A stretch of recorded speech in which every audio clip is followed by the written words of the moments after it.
In the middle of California's farmland, people were disappearing for years. There were no alarms, no patterns, and no real sense of urgency. It wasn't because the killers were brilliant, it was because they were chaotic. Chaos is frighteningly easy to overlook. In the early morning hours, the Central Valley can look like a place where nothing ever happens. It's just flat land, long roads and canals that cut through the fields like quiet lines on a map.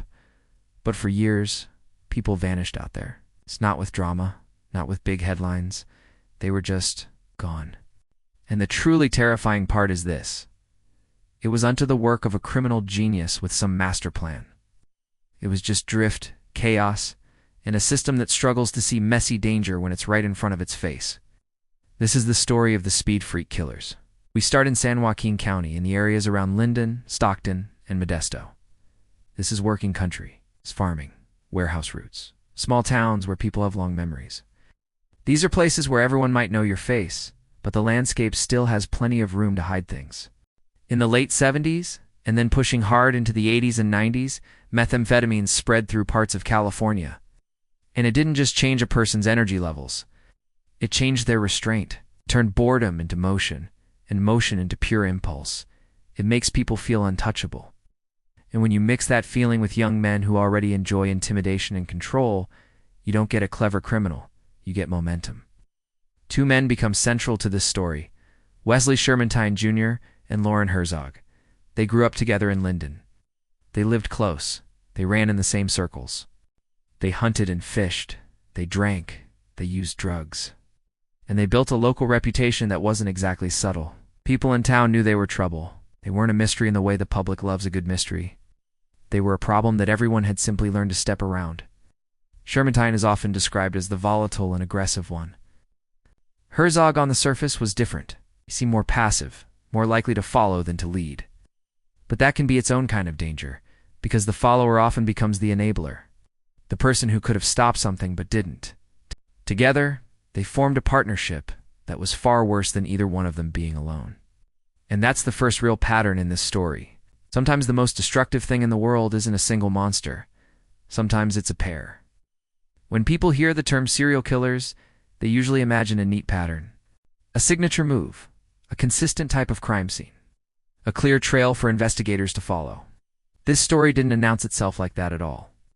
People disappeared over the course of years. They were often vulnerable people, sometimes people who moved between towns, sometimes people whose lives were already unstable enough that their absence didn't trigger immediate alarms. Now, that's not a moral judgment. It's a systemic reality.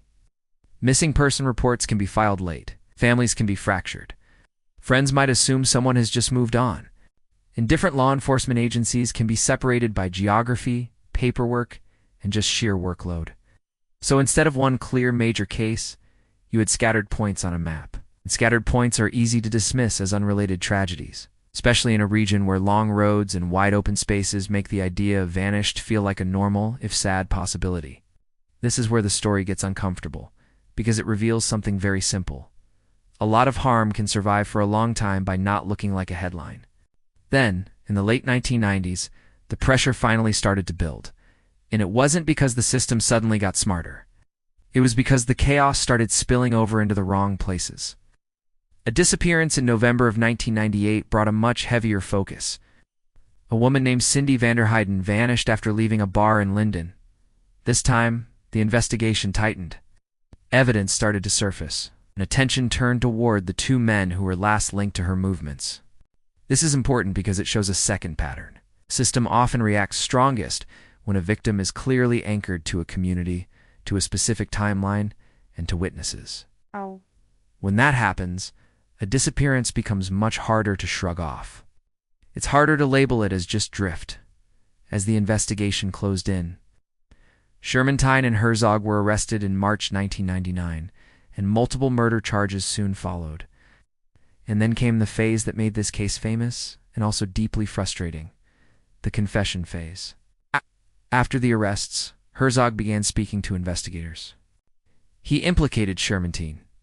He gave details. He talked about multiple victims and locations where they were buried. It became one of those moments where the public thought, finally, the whole dark picture is going to be laid out neatly for us. But then things shifted.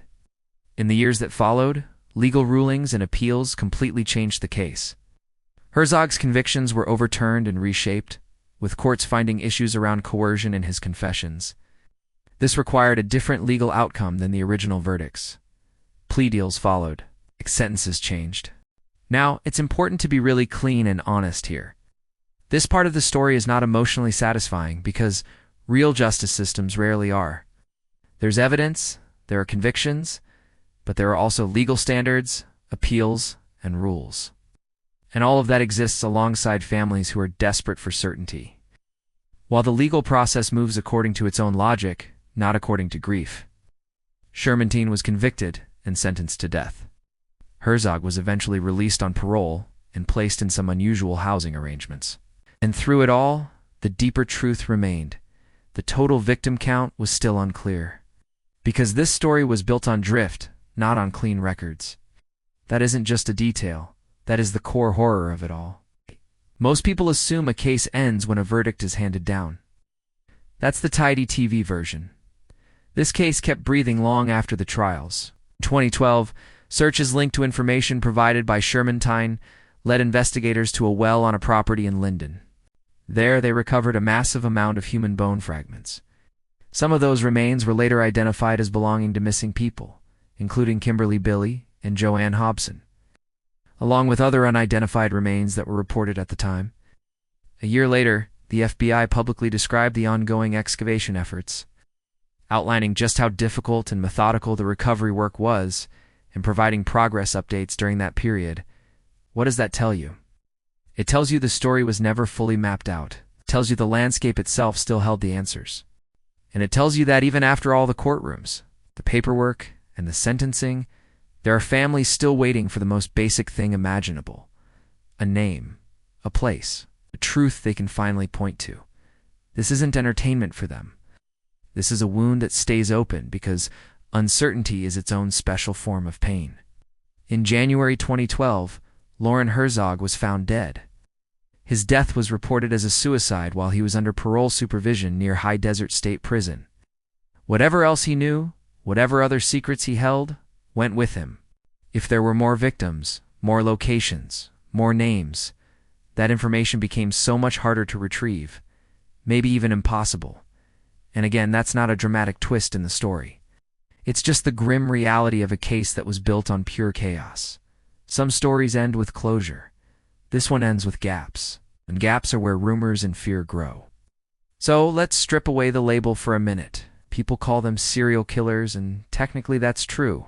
But emotionally, that label can be misleading because it makes you imagine meticulous planning, rituals, a kind of dark cleverness. This story isn't about brilliance. It's about erosion. The erosion of restraint, the erosion of accountability, the erosion of public attention. And before I go any further, this needs to be said very clearly. Nothing about what they did is complex in its motive or excusable in its outcome. It was prolonged cruelty and preventable failure. So what can we learn from this, without turning it into some kind of spectacle? First, danger doesn't always announce itself with a bang. Sometimes it looks like two men everyone in town already avoids. Sometimes it looks like addiction. Sometimes it looks like chaos that never quite rises to the level of a headline. Our systems are built to notice patterns. Drift doesn't look like a pattern at first. It looks like a series of unrelated cases. And it looks like missing paperwork. It looks like people who are just hard to track.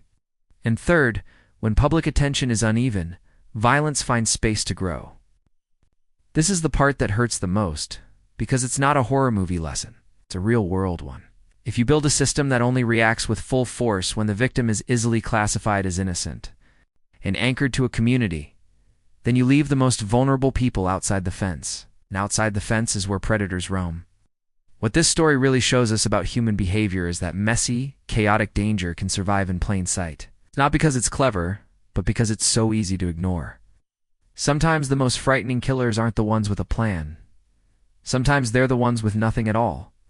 And the question this story leaves us with isn't just how many victims were there. It's this: how many people disappeared not because nobody cared about them, but because the system simply didn't know how to care fast enough? Thanks for watching. If you found this story compelling, Consider subscribing for more deep dives into complex cases. See you next time. Stay curious.